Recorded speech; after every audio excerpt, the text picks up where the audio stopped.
Good morning, everyone. Welcome to GCC FinTech's webinar on BEPS risk assessment by applying data analytics on CbCR data. I welcome you all and thank you so much for joining in. We have two guest speakers for today, Nupur, Jalan, who is an international tax professional, and Julia, who is also an international tax specialist. We'll be starting with our presentation in next 2 minutes. It's for about 45 minutes, and we will be taking in questions towards the end of the webinar at around 11:45 p.m. I request all of you to please use chat facility to ask your questions. In case, because of paucity of time, and there are any unanswered questions, you can mail us the questions, and we will be happy to connect you with the speakers for that. Also, we'll be sharing in today's recording and the presentation with our audience once the webinar gets over. Finally, please do subscribe to GCC FinTax, which is Middle East online leading e-learning platform for tax, finance, accounting, and law professionals. You can download our app and you can visit www.gccfintax.com for more details. We can start the webinar now. Over to you, Nupur and Julia. I welcome both of you. And Nupur will be starting the presentation followed by Julia. Nupur, over to you. Yeah. I'm going to share my screen if you want. Okay. So, okay, let me do that. I'm also going to initiate the presentation. Yeah, I think you can see the presentation now. You can confirm for it. Okay. Okay. So if you want, you can.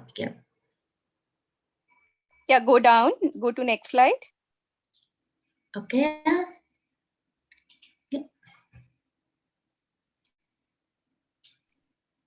Hi, everyone. Good morning. Thanks for joining the call.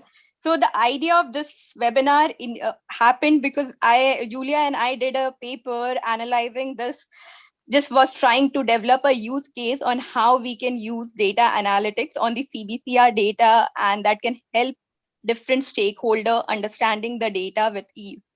So as all of us know what is CbCR reporting, it's coming out of transfer pricing documentation and is one of the transfer pricing documentation coming from Action Plan 13. The format is even now included in transfer pricing guidelines.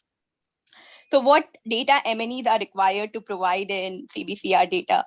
Generally, the data relates to revenue, profit, activities of the multinationals, which we have used in our tool to show how those analysis can help people understand the data that M&Es provide and to understand the risk, to undertake the risk assessments of the M&E.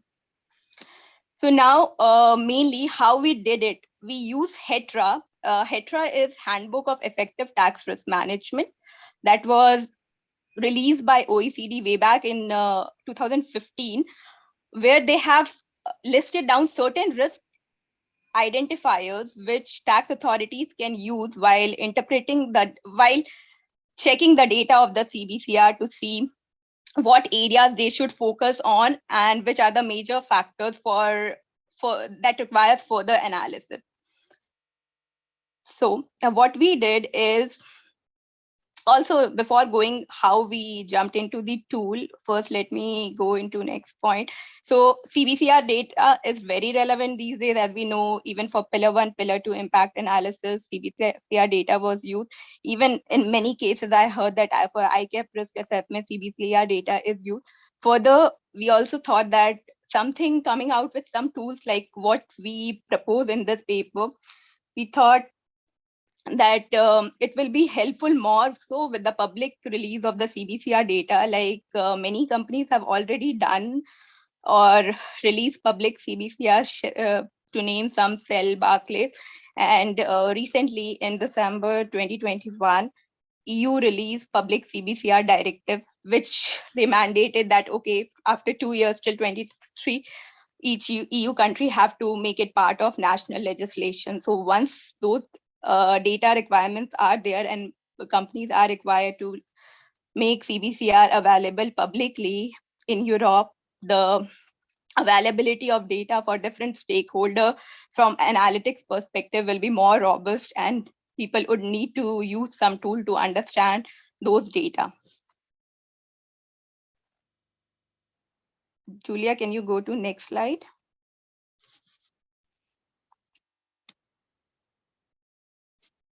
So how we did this? So for this analytics, we needed some key matrix. So what we took is the data from table 1 and table 2 of the CbCR data, and then we added certain other permutation combination to it by applying certain statistic to the available data, say applying multiple ratios, financial ratio, to see which how can we figure out further analytics in these data. So from table 1 of the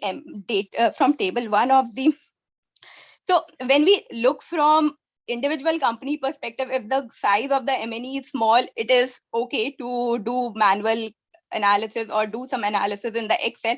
But as some M&Es have multiple entities in different jurisdictions, so use of some programming tool like Python or R helped us a lot to understand how the behavior pattern of the M&E move in a particular jurisdiction. So from the table 1, we usually get data for data related to profit, income taxes, earnings, employees. As you can see from the table itself, it is very clear what sort of data we get from table 1. And in this table, we used this matrix to calculate further ratios, which I'll explain in later slide. And then we merged together with the table 1 to form a first data frame for our analytics process. Move to next slide, Julia.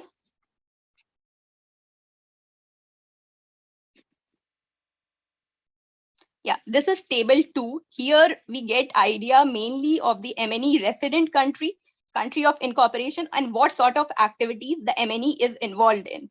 Now what happens if we are from this table 2, we are able to identify which is the main area of the activity of the M&E. Suppose we are able to identify in how many jurisdiction M&E is able to do doing research or development activity or insurance activity. By these, we can figure out what is mobile or less mobile activities for the M&E. We'll show that in the table later. Julia, go to next slide. Yeah. So these are the steps we mainly thought of doing to carry out the risk assessment. This is just an idea. We can have multiple permutation combination to these steps, or we can add multiple factors to it. So I'll just explain these steps briefly, because we'll discuss each of the steps later in detail also. So in data preparation, what we do is, like I said, we take the data from two tables, table 1 and table 2. In table 1 data, we add financial ratio. We do calculate a different financial ratio, mainly surrounding around profit and revenue data, ratios, and through which we generally make data frame 1. For data frame 2, we use table 2 data, and then we add certain other features like less mobile or highly mobile activities, something of this sort. Maybe Julia, if I can share screen to show the appendix of the paper, that will help in understanding data preparation. Yeah, I can share. So this is how we did appendix 1. You will see these data are coming from table 1. And for this purpose, we have mainly used, these are dummy data. This we haven't created ourselves. What we have taken here for the data purpose is data from annexure 3 of HETRA, Handbook of Effective Tax Risk Management. There, OECD has provided an example. From there, we picked the data mainly. So do you want me to share the paper, or are you going to share it? I'm sharing. No, you are able to see my appendix, right? I don't know. No, I don't think so. Let me. Okay. Now you can send it. Apologies, I haven't stopped to share. That was the thing. Okay. Now they can share it. Maybe you can read. Apologies for that. Is it? It is visible now, right? Yeah. Yeah. So this is so this is table 1. What we use table 1 data of CbCR to generate this data frame. This entirely now contains data from the table 1. Now what we did is added in this key ratios, what I have been telling, that we calculated some key ratios based on the data of table 1, and we added this to data frame 1. This complete 2 tables is data frame 1 for us. Julia, you want to add anything here for data frame 1? No, I think that's fine. Yeah. Now, for data frame 2, we use table 2 of the CbCR. Of course, the actual data we took from an extra 3 of HETRA, but it's similar to data, an extra 3 example of HETRA. And now here, what we did, what data we got from there is the entity and the economic activity entities we're carrying out. Thereafter, we added some features ourselves like mobility, profit margin, to just get better idea, because these are factors we could have done ourselves. Considering the nature of activity, we characterized it ourselves. Okay, this our admin function, this can be easily mobile, so we did it ourselves. And this profit margin and effective tax rate, we took some numerical number from table 1 to add profit margin and effective tax rate to this table. Julia, you have anything to add here? No, that's fine. Just only that in this case, data from table 2 needed to be made some transformation. It was not easily as table 1, which is mostly prepared for the analysis. But in case of table 2, some transformation needed to be made with Python to produce the data in this way and be able to work with that. Just that. Yeah, and we did this through Python libraries, Panda and NumPy. It's not that we did through other. There could have been possibilities to do it through other programming tool also, but we preferred using that, and we did it through that. Julia actually did this data framework, so yeah, she was hands-on on that, so she used Python. So let me go back. Julia, if you can continue sharing your screen on the presentation. Okay, let me do it. Yeah, fine. Now, yeah. So now, after the data preparation, what we did is preliminary assessment of M&E's footprint. This we got an idea from HETRA, because HETRA suggested to carry out some risk assessment based on the footprint. So here what we did is we took revenue of the M&Es and we plotted on a graph to see how many entities of the M&E is above or below the threshold specified by the jurisdiction. Suppose a jurisdiction specified revenue of say 200 million euro, and if the entity is above that range of 200 million euro, then we say, okay, we need to do step number 3, 4, 5, 6. And if the entity is below that range, then we say, okay, the tax authorities need to understand it is below the threshold set by the jurisdiction in terms of revenue. Then we need to carry out the activity assessment, like what is the main activity carried out by the M&E in that jurisdiction, so that they can just align that, okay, this is the activities carried, this is the revenue, it is fine, and there is no need to carry out further risk assessment steps. After this step, Julia will discuss this step also in detail in next slides. I'll just provide brief overview here. And then after this step, for the entities which are above the jurisdictional revenue set by the tax authorities, the next step would be to do the analysis of key ratios. Like I showed, we added some key ratios in Annexure 1, like Appendix 1 or Table 1. We calculated some specific key ratios. And in that key ratios, we did relative distribution analysis, like what is mean, median, what is interquartile range. And then we plotted it in a diagrammatic presentation in a visualization way to find out what is the outlier. Now, what do you mean by outlier? Outlier, generally, in an example, that if I have 10 data set, 9 data set is moving in one direction and 1 data set is moving in, say, reverse direction. So that one data is an outlier. And then if such situation happen, then a deeper deluge of the or deeper analysis of those outlier needs to be carried out, that why that entity is behaving in different patterns. Julia will show it with the way we did through the visualization technique. After this step, we did analysis of M&E's feature. This mainly includes, Julia, you wanted to add something here, or you will cover this later itself? We'll have a discussion on step 3. No, we will cover this later in detail. Yeah. In step 4, it's mainly analysis based on some specific features. It's more or less, I would say, we did bit of statistics here based on single variable and based on relative variable. Like say, we took income accrued in a jurisdiction. We did some statistic like what is the interquartile range, what is mean, median, and how is the data of distributed. If like say in some jurisdiction the M&E is paying very less taxes, so it will be completely outside the interquartile range. So this helped us figure out which jurisdiction M&E is paying very less taxes or have accrued very less income taxes. And when we related that to two variable factors, like say if we took two, let's take example that of two factors, revenue per jurisdiction and employee.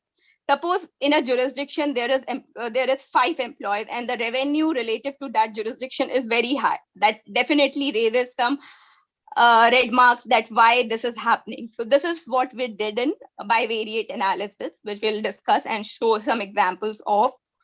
In step 5, analysis of BEPS risk indicator. This was generally added for visualization perspective. Here, what we try to do, identify some other factors. Here, one can add multiple factors. We did it, okay, let's check on certain other factors, related party, unrelated party revenues, or figure out more comparison based on financial ratio if we can gather more data, or have built more analytics based on financial ratio. But we did it through different visualization tool, like say we used here pie chart. So mainly what I would say that it was important for us to determine in each step which visualization techniques to use, which color to use, how to present them, because those played very important role in determining the entire steps, and even for stakeholders to understand and interpret the data with ease. Now, in the conclusion, after analyzing all the steps, if we found that, okay, there are certain risks which tax authorities identify based on this, they can categorize that area into a high risk, that entity into a high risk entity, and can further probe into the activities. If they find based on this step that, okay, the risk is very low, then they can at least determine how much resources they want to allocate to that entity and to what level of depth they need to go into the entity's activities more. Julia, next slide.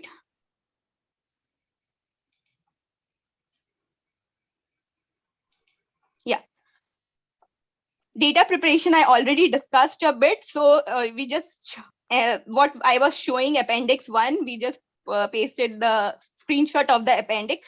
We did publish a paper recently on the topic detailing each and every step. So after the webinar, we will share that paper also. That was published with IBFD. We'll share that paper too. Now go to next slide, Julia. So this I already covered. Data from table 1 and 2 is taken from HETRA. Go back once. Julia, one back. So just wanted to show that here I have mentioned that we have taken this ratio. In total, it was 9 ratios, what I remember, 9 to 10 ratio. I listed down here 4 ratios, like related party, more on revenue and some on profit basis. And in the second data frame, like I showed that we took data from table 1 and then added some categorization, added some numerical matrix to it and some other mobility matrix to it, like high mobile and then profit margin, effective tax rate calculation to that data. Julia, next slide. You want to take this slide, right? Yeah. There's a question, just a minute. I'll just answer one question since everybody is asking that question. The threshold defined here, which Julia will explain in next slide also, threshold which we took is median range. Generally, we said that each jurisdiction need to decide the threshold on their own, what is material for them. But for our analysis, we took the median range of all the revenue. Yeah, that's correct. So, well, this would be step 2, which would be the preliminary assessment on the M&A's footprint. The purpose for this step, as Nupur previously said, is try to filter. So try to eliminate further risk assessment for these jurisdictions where the revenue is not material, and also it's consistent with the economic activity undertaken by the M&E. So for this step, we would make 2 actions. First action would be to compare the revenue total sourced by the M&E on each jurisdiction and compare it with the threshold which would be provided by each jurisdiction, as Nupur already said. If you go to this to the bar plot, which is figure 2, well, this is a kind of visualization which is pretty useful and pretty common to be used when you are trying to compare a categorical feature or variable like jurisdiction, which contains a list of jurisdictions from the A to the Z. And you try to compare that with this feature with a quantitative feature as revenue total. So in this case, you can see, or in this plot, you can see that jurisdictions from A to R would be over the threshold, over the revenue threshold. So these jurisdictions will go ahead for further risk assessment. And then you have other jurisdictions, in this case from C to X, which could be under the threshold provided by the jurisdiction concerned. So these jurisdictions should have a second look at the activities developed in their territories. So if we have a look at this, the other figure, figure 3, it is also a bar plot. It represents the jurisdictions in the x-axis and the number of activities in the y-axis. And also it represents the activities developed by the M&E in each of the jurisdictions through the color. Okay, you then have the list of activities and the color allocated to each of these activities. So if you have a look, for instance, to jurisdictions B or E or G, that if you go to the threshold, you can see that these jurisdictions are under the threshold for the M&E, which in this case is the median of the revenue total. And then you go to see which kind of activities, or which is the main activity developed in the jurisdictions by the M&E. You can see it is sales and marketing or distribution.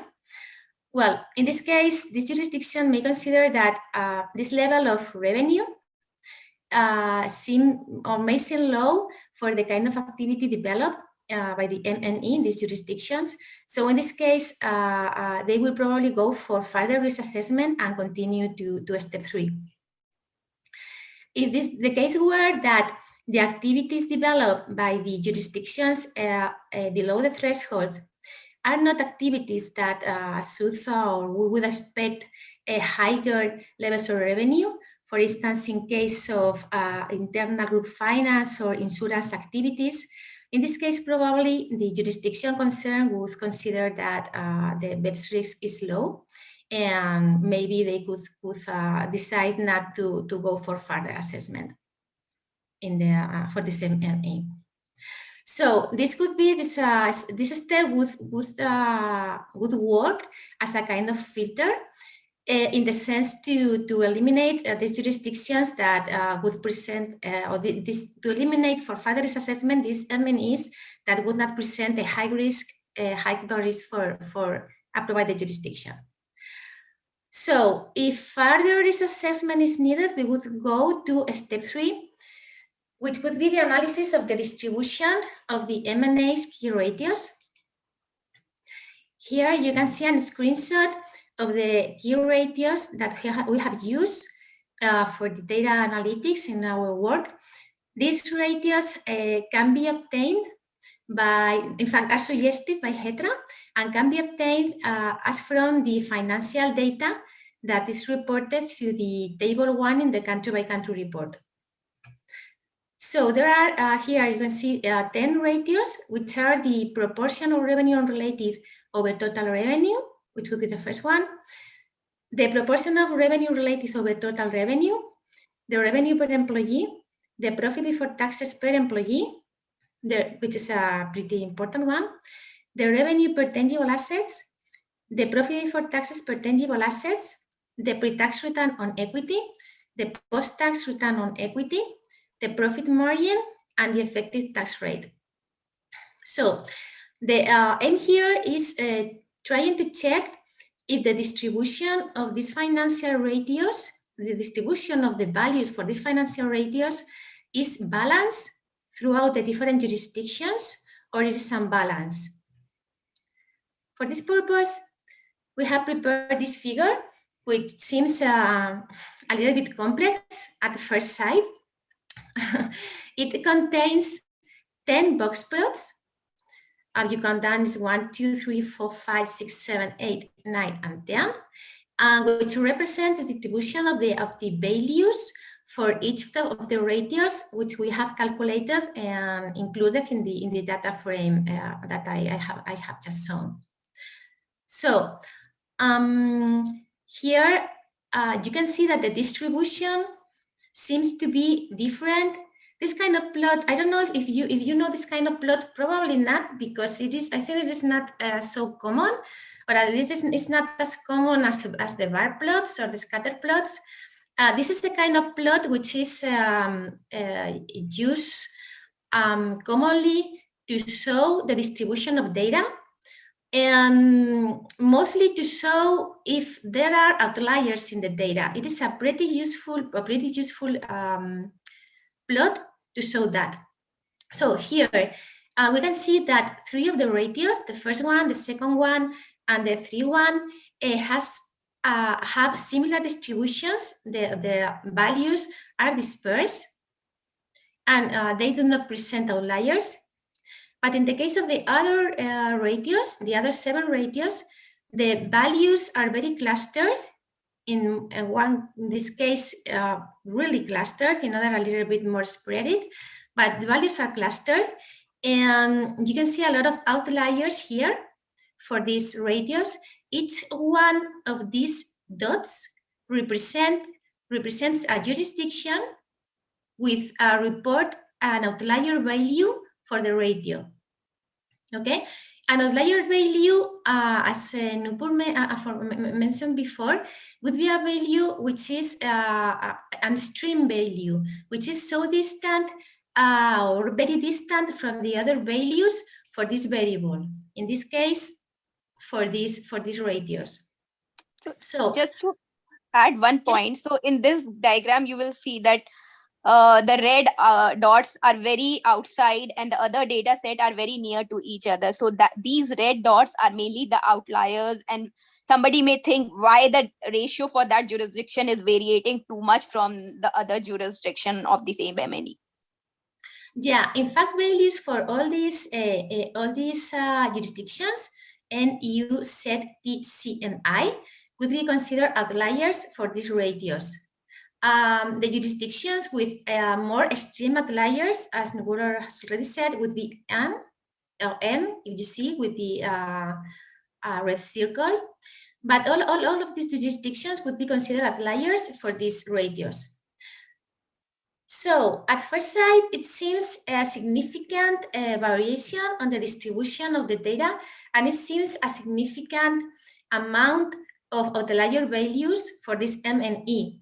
However, to be able to assess if it is really something remarkable or something not common that should raise a red flag, we would need to know which it would be the standard amount of outliers for the ratios in an MNE for the same sector, maybe. So this is a kind of assessment or a kind of investigation that the jurisdictions should do to have, such a something like a standard a number of outliers to be able to compare if a provided MNE is showing remarkable, unusual name of a number of outliers. In this case, when we talk about outliers, in this context, we would interpret them as anomalies in the radius. So a higher number of anomalies would, I think, should raise a red flag for further risk assessment on the M&E footprint. Yeah, one thing I wanted to add. So what Julia was mentioning, that through the diagram, we can see that the red dots are outliers. Now, we can, for identifying which one are material, we can do a bit of statistic here, that for this data set, what is the standard deviation range? Then basis the standard deviation or relative distribution range, we can identify that, okay, now which are the most relevant of the outliers where attention needs to be focused, which we have discussed this bit in our paper. For the time's sake, we haven't discussed much of statistics in the slides. Yeah, perfect. Thank you. Yeah, so in case that the jurisdiction decides to go with the risk assessment, it would go to the step for the step 4 analysis of the M&E features, and the purpose of this step is to deepen on the analysis of the M&E financials, magnitudes, and ratios, as well as the activities carried out in different jurisdictions. Here in the paper, you will find several analyses and several figures. For the webinar, we have chosen this one, or these two figures, which represent the relation. The first one, which is a scatter plot, represents the relationship between the income tax accrued by the M&E and the revenue total reported. So you can see that each dot or bubble in this scatter plot represents a jurisdiction. If you have a look at this scatter plot, you can see that it seems to be a positive correlation between these two financials analyzed. And in fact, scatter plots are a very, very good visualization techniques to find trends or patterns in the relationship between financial magnitudes or key ratios. So in this case, we can see a positive correlation. That means that as the revenue total increases, also the income tax accrued increases too. So this is a direct correlation, positive correlation. This line would provide us with the general tendency or the general pattern for all the jurisdictions. So if we have a look at these other jurisdictions, which are highlighted with this oval, we can see that these jurisdictions seem not to follow this general trend. For instance, if you have a look at the jurisdiction H or jurisdiction N, considering their level of revenue total, which is among 40 and 60 million euros, we would expect them to have accrued, you can go to the line and then go below, to have accrued more or less 1 million euros as income tax. But it is not the case. In case of jurisdiction N, it has accrued 0 euros as income tax, and in case of H, it has accrued less than 0.5. So in such cases, it could be good to have a deeper look at these jurisdictions that do not follow this general trend. And for this purpose, pie charts, as you can see below in the figure 7, are pretty useful. They are used to take, or we can use them to take 3, for instance, 3 or 4 different jurisdictions. Those jurisdictions we want to analyze in detail, and take some financials and have a look at the distribution of these financials throughout these particular jurisdictions. In this case, we have chosen the revenue total, number of employees, the profit or loss before taxes, and the income tax accrued. So in just a quick look, we can see that the financials are not balanced across these jurisdictions. In fact, they seem pretty unbalanced. If we take the N, for example, which is highlighted in red, jurisdiction N seems to have a fine portion of the revenue total, but then it has a very, very small number of employees. There are, I don't know, maybe 1, 2, much less than the other jurisdiction in this comparison. But then it has reported the highest profit or loss before taxes. And at the end, it is not accurate it has not accrued any income tax. So, well, as we have mentioned before, this is just for high risk assessment. It does not mean that the MNE is doing something wrong, or there is a problem here, but this is an indicator that it could be. So, well, if we will have this kind of imbalance in the financials, it would be it would probably raise a red flag, and the jurisdictions would like to deepen in the analysis of the MNE. I don't know if you have another comment on that, Nupur? So even this figures, we corroborated with certain statistics in the paper because we thought that, okay, this diagram we can build with the available data, this visualization tool, but we did the analytics on statistics also to corroborate it and justify what we are saying along with the diagram. And to us, maybe it seems simple, but at least this gives a very clear idea even to the MNEs where they need to focus their energies on, then how should they modify if or what action should they take in a particular jurisdiction if it turns out to be high risk area before tax authorities raising that point. Yeah, that's completely true. There's also a statistic analysis, but well, for the case of the webinar, we prefer to put the figures, which are easy to understand and, well, would be more entertaining also. But you can find some statistic in the paper which support this visual information. So once we have decided that we need to go with further risk assessment, we go to the step 5, which could be the analysis of BEPS risk indicators.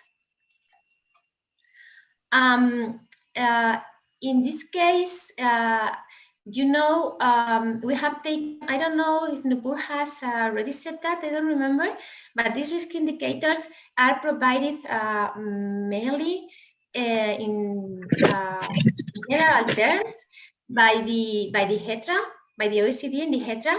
So we have taken these indicators and tried to apply some statistics and visualization techniques to make it easier to analyze them. So first indicator would be the proportion between the related and the unrelated revenues in the MNE.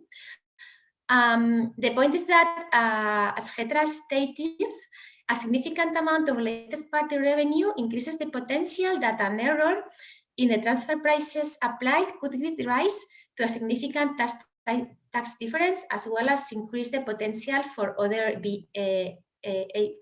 APS risks. So in this case, we have used a Boxplot, a bar plot again, where we can see the jurisdictions and the proportion of revenue related. The yellow line shows the mean of the proportion of revenue related for all the MNE. So we can see that jurisdictions Q to Z show a proportion of revenue related over total revenue, which is over the mean. So maybe we could have a look at these jurisdictions to understand how they are computing their transfer prices. And if you want to have a look at in detail at this proportion in respect to a particular jurisdiction, the easiest way would be using a pie chart. As in figure 9, we have used 3 pie charts to show the distribution for jurisdictions W, N, and Z. And well, here you can say very easily that the jurisdiction W, the most part of their total revenue is non-related revenue. And conversely, in case of jurisdiction Z, the most part of their total revenue is related revenue. So this is a really easy way to see this proportion.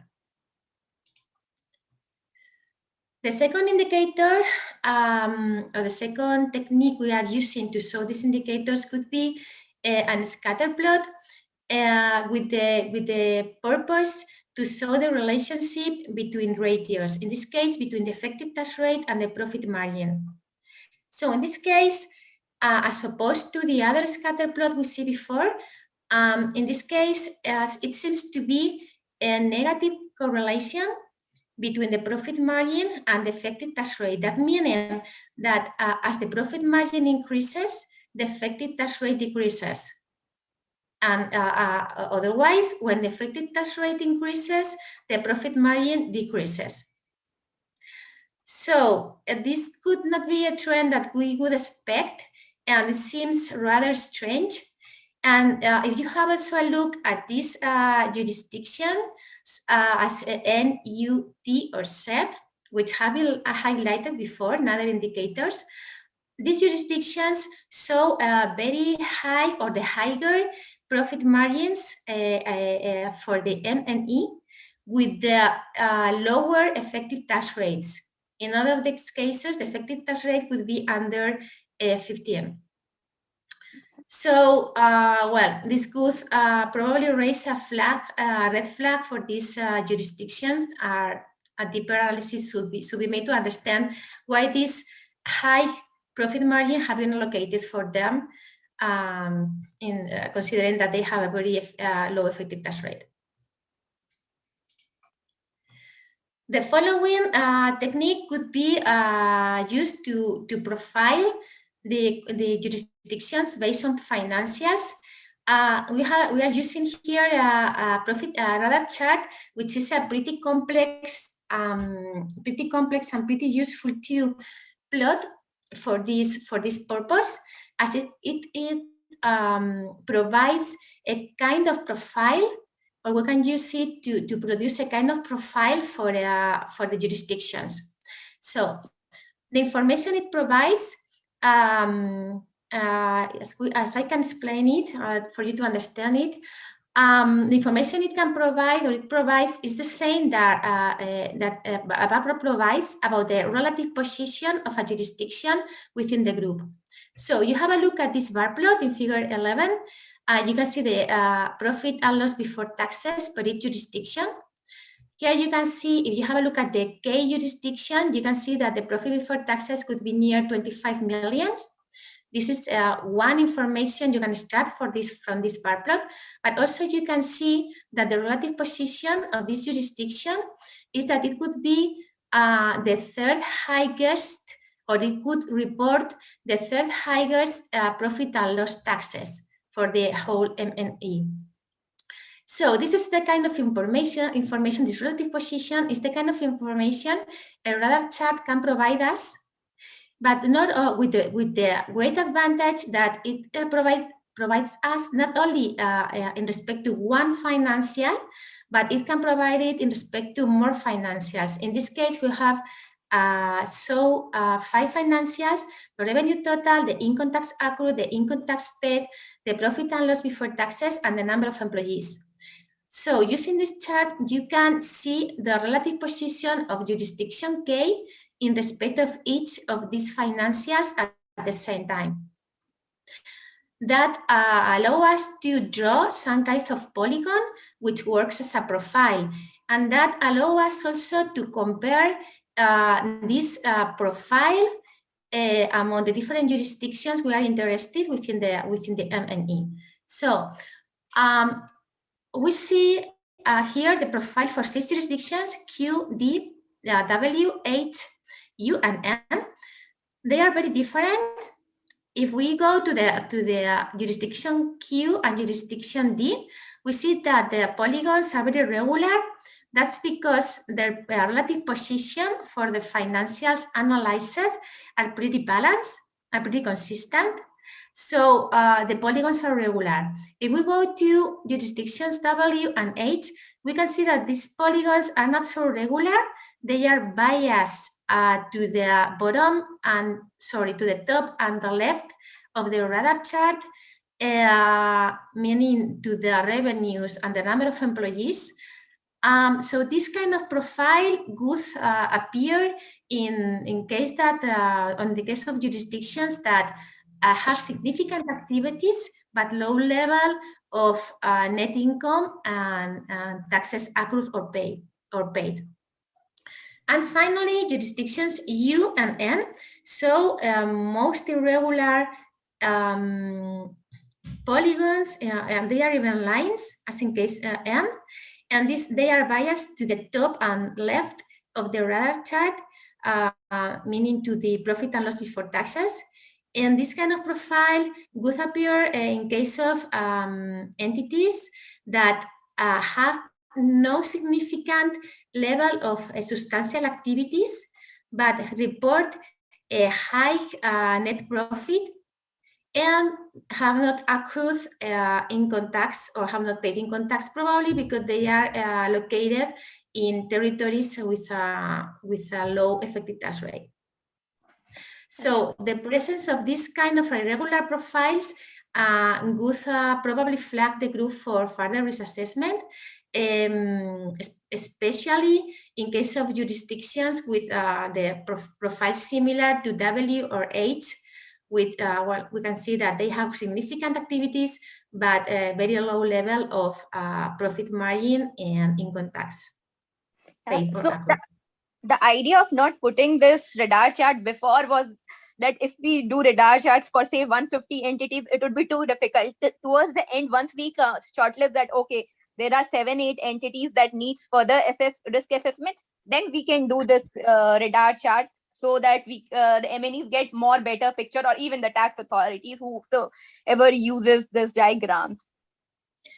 Yeah, so we think that these diagrams give a very complete information in a very quick look.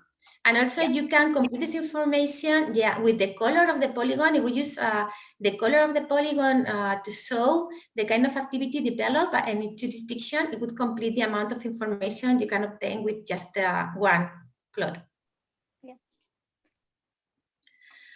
Yeah, so the last indicator, and I think that I need to go quicker through this last indicator, it refers to the allocation of the MNE economic activities throughout the different jurisdictions where the MNE operates.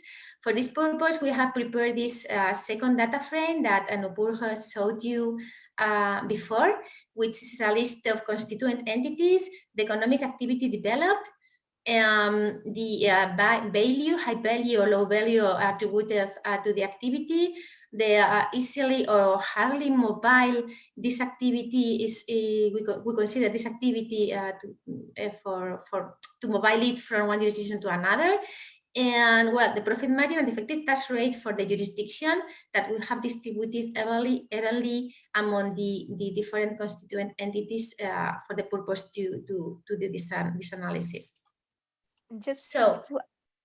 Yeah. Okay, I was just sharing CbCR, just a representation from the paper.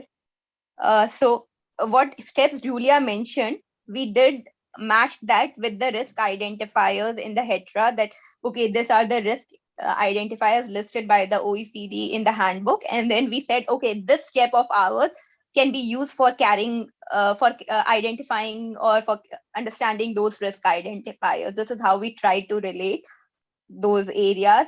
We did not do relative comparison as in comparison with past year data of the same MNE or comparison with the peer group data. We could have done, but for the sake of paper, we didn't want it to go into that complexity. And it was just an idea to present that how these data frames or this visualization tool can be used to make life simple for everyone.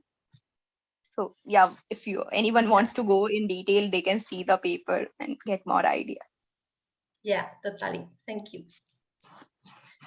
So the main indicators mentioned by HETRA in this respect, in regard to the allocation of activities, are the relation between the value added by the activity developed by the MNE in different jurisdictions and the level of profit subject to tax in such jurisdictions. So if we go to the figure 15, which is also a bar plot, which represents the profit margin ratio. It is the ratio profit margin per jurisdiction, and it also represents the high value or low value of we have attribute to the activities or the activity developed in each of the jurisdictions. So how represent the low value activities with the red color and the high value activities with the blue color. And the the yellow line represents the mean for the profit margin for the whole MNE. So here you can see that low value activities report the highest profit margins for the whole group, and in general terms, at least for UN and T jurisdictions, the profit margins are well over the mean for the whole MNE. Considering that these are activities with low value added, well, we consider that this is something that is it is somehow unexpected.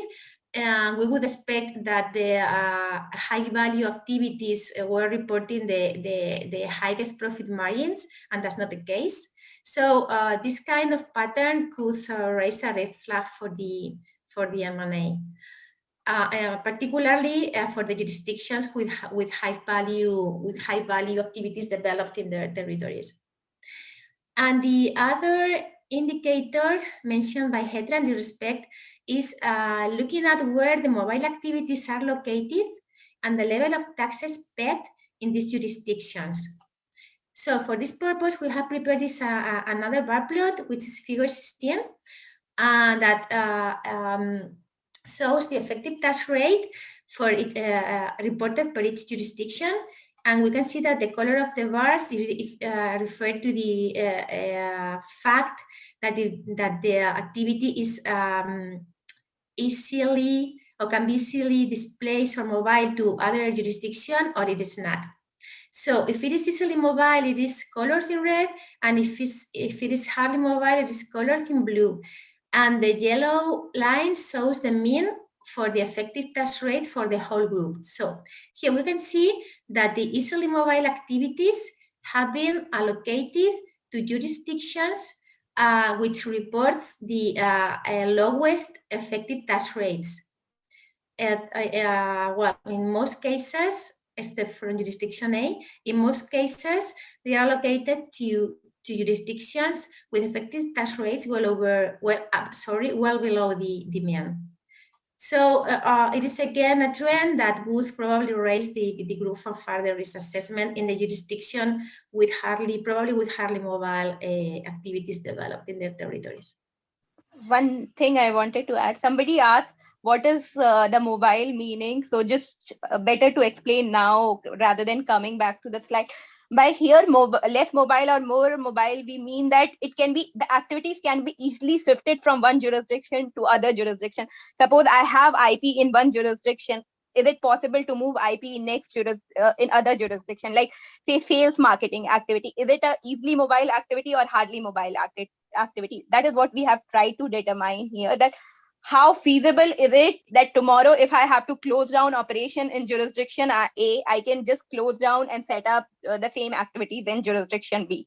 If that is the possibility that this mobility can be done within a couple of days or with very ease, then it is easily mobile activity. Yeah, okay, so I'm going to the next slide. I think that we are well over the time, Nupur, we have for the position. Yeah, so, well, I don't know if we can conclude and just have few words about the tool and then let them to just 2-3 more minutes, Anu. Yeah, sure. Yeah, just 2-3 more minutes. Go down, Julia. Okay. So based on these steps, like I already mentioned that we didn't carry out peer data analysis or previous year data, but we can anyway merge that also.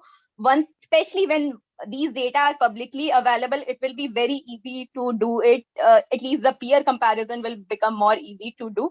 Of course, some factors need to be considered, like even if I have to compare the same data of the MNE with the previous year, we have to see sometimes that, okay, whether there was substantial restructuring in these 1 year, which we are comparing, because then there may be a bit of variation in understanding the data pattern, but that needs to be analyzed further. And that means in that case, if I am using 2-year public CbCR data of the MNE, it is useful in that case to see the other public filings of the entity, say 10K or other SEC filings, to corroborate both and understand, okay, what are the restructuring done, so that we can analyze the data from the CbCR also in a better manner.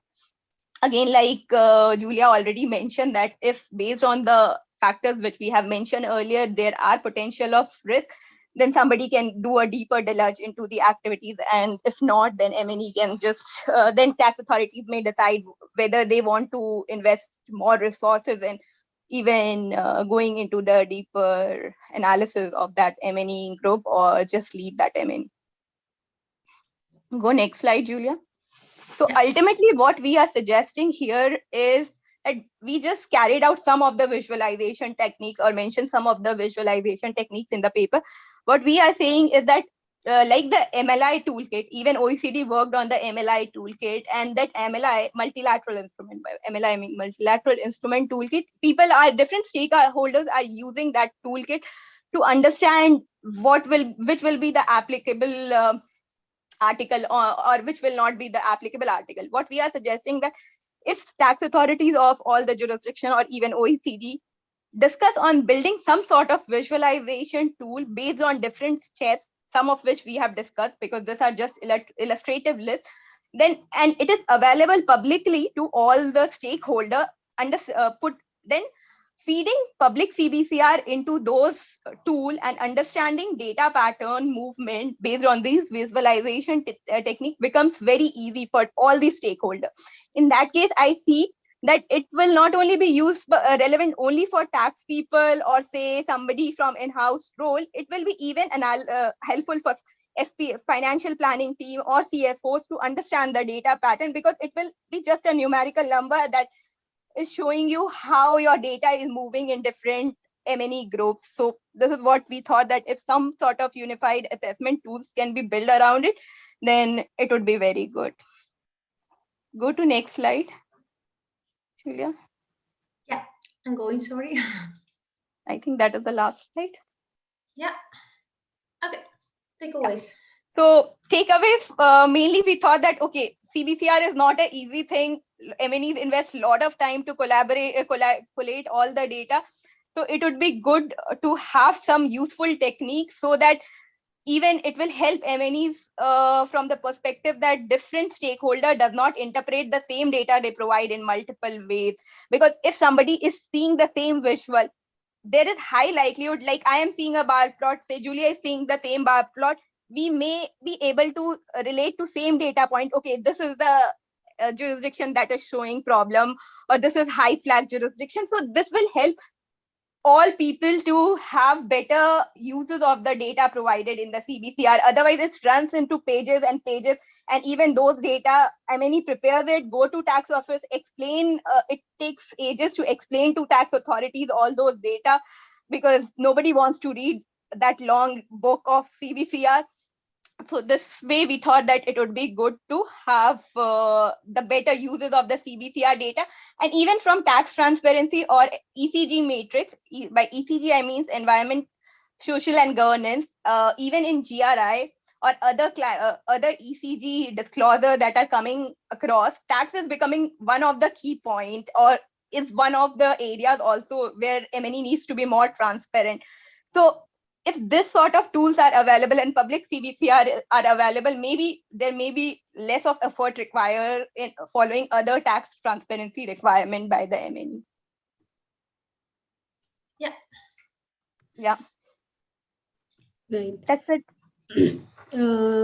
Thank you, Julia. Thank you, Nupur, for this wonderful session. Unfortunately, due to paucity of time, we won't be able to take in questions at this point of time. But you can share your questions with us, and we will be more than happy to connect you with the speakers for the question. We will be sharing a recording of the webinar and the presentation with the participants. And thank you everyone for joining in. And we look forward to your continuous support in making GCC FinTech successful. Please do connect with us on LinkedIn. We will be happy to have your feedback. Thank you everyone for joining in, and have a wonderful day ahead. Thank you so much. Thank you. Thank you.